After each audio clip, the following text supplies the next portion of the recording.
Today I have something a little different. I want to redesign some characters.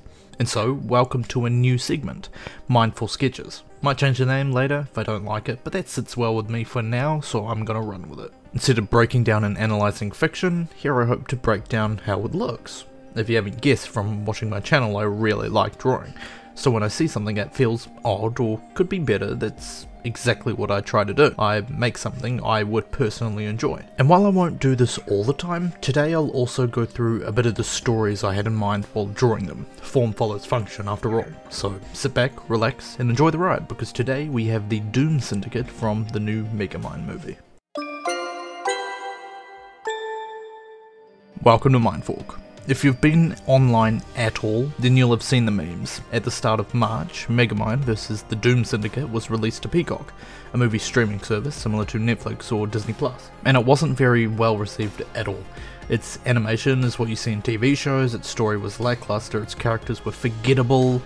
But today, I optimistically hope to change that. Since I work a regular 9 to 5 and drawing takes a good amount of effort, I'll be splitting this video into two parts. First up on the chopping block is a Lady Doppler and Pierre Pressure, and then we'll do Behemoth and Lord 99. Oh, that was hard to say. Next week. Admittedly, I took a lot of inspiration for this video from the Ultimate Form videos from the Ink Tank, so if you like this one, you'll like theirs for sure. I'll leave a link to one of their playlists if you're curious. Now, throughout the redesign process for all of them, I decided to stick to two rules. The core ideas of each character would be largely left the same. Their powers mostly, since my changes are more focused on their appearance and their personalities. But even the idea behind the costumes I'll largely leave alone. The only difference is that I'm going to use my own style. And the second, we're essentially making new characters inspired by the four here. Different costumes, different powers, different names. And I'll get into that with each character, but first I want to start off with some commonalities. I'm only going to be using the first movie for my reference material. What I mean by this is that there are certain characters in the video games that assume a few things about their universe, so I won't be touching on that. And this might be an odd choice, but I want them all to be aliens.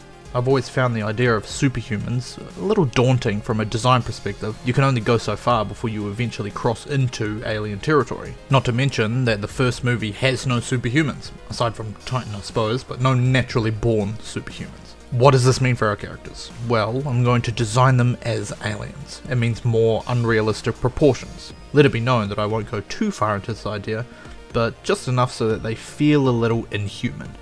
This is also going to half justify my drawing style since I don't draw normal proportions often. The second part I wanted to clarify is that I'll be giving each one a very general personality type that came to mind for the sole purpose of being a foil to Megamind's newly acquired development, since the movie takes place almost immediately after the events of the first one. In the first film, Megamind's character arc is a journey of self-discovery, redemption, and the realization that one's destiny is not predetermined. Through his experiences, he learns that true heroism comes from within, and anyone can choose to be a force for good in the world. It's a good message that you aren't born into anything, you can create your own calling. But the second movie doesn't care about nuances like that, so we're going to try and change that. Don't get me wrong, I have no professional experience in filmmaking, story writing, or really anything similar to that, but I have the power of hindsight, and looking at the movie based on its reception, we can probably make some decent changes. I also wanted an opportunity to just redraw them. None of them really have presence, so I was hoping to give them a little more individuality. But now that's out of the way, let's start. The first is Pierre Pressure. I kinda like his name, but his original design is a little odd to say the least, as his chest is extremely large and his lower torso is really skinny. Also don't like his face, kinda hard to look at.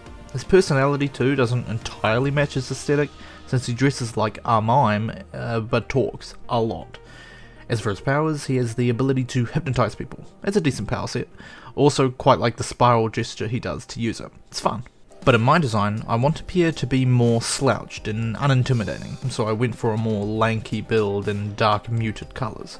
I kept the mime motifs and decided not to give him any colour, besides the effect of his powers. I also took away his mouth, giving him a large mask-like head that you wouldn't really know as his actual face or just a disguise. Personality-wise, however, I wanted him to be a slower, more sadistic and relentless antagonist who takes pleasure in the pain that he causes, who uses his powers as he sees fit, often to the extreme detriment of others.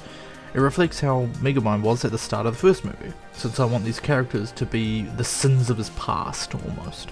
Pierre would be the side of him that used his gifts to hurt others and cause pain, wistfully ignorant, or intentionally so, of the destruction and pain he's causing. As for his powers, I did like the spiral thing he does with his hands, but decided to go with an eye in the palm of his hand to lend himself more towards the alien than human thing. On another note, the main pull of his character is that he's mute, but if they really didn't want to do that, you could either have him puppeteer the people around him to speak for him, I think that would be fun, or I thought about having one of his sleeves be like a massive sock puppet or whatever that he talks through, turning it into a proper monster while you're under his control. Might make for some pretty fun visuals, but I didn't draw it in my design since I wanted him not to speak at all. And so here's the final redesign of Pierre Pressure, now called Ragdoll.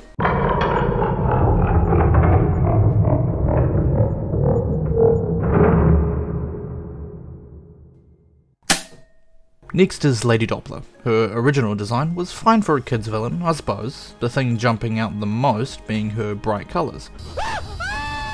Yellow fading into a blue with green gloves and boots.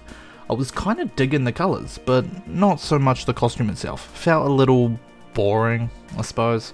I also like that when she flies, her dress resembles an umbrella, but the fact that she doesn't fly often makes the illusion a little redundant. She has the power to manipulate the weather, maybe. All I see her do in the movie is create smaller versions around herself, as opposed to generating or controlling existing larger weather phenomena, so I'm going to lean into that a bit. In my design, I tried to make her weather motif a bit more prominent. Looking at her other versions in the Art of Megamind art book, I saw that she had a cape in one of them, and thought it was a great idea, but went with a semi-transparent rain poncho instead.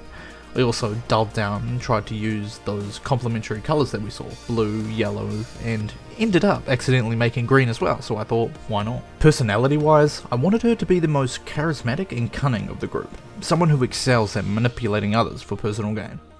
Since she's basically the leader, or behaves as much during the movie, having her be the scariest for Megamind to face, considering where he's at the moment, seems appropriate. You see, before becoming the hero of Metro City, Megamind essentially had free reign to do whatever he wanted. In fact, the first thing he does when he kills Metro Man is turn the city into a playground, doing anything and everything he wants, with no regard to the rules. Going from that to following all kinds of rules and laws has to be stifling for him, at the very least. Doppler would represent the dangers of succumbing to this temptation and the allure of power. Although Megamind has already learnt the importance of personal integrity, he hasn't had it tested yet. As for her powers, I wanted her hair to be made of clouds. The idea being that it would stay a fluffy white colour normally, but when she wants it to, she can generate lightning from herself, she can create different storms and tornadoes and all that. I thought it would be a cool effect to see her hair slowly gain mass and get larger around her before engulfing the room.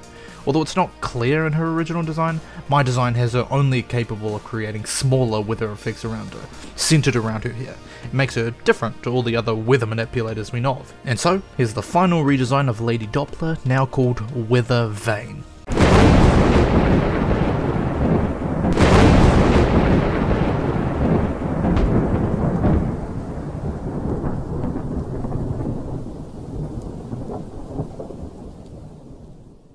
And that's all for today. If you like what I do and want to see more, subscribe. Helps me out, lets me know if this kind of stuff is what you want to see. Join me next week for Lord Nighty Night and Behemoth if you fancy, and I hope to see you later. Thanks for watching.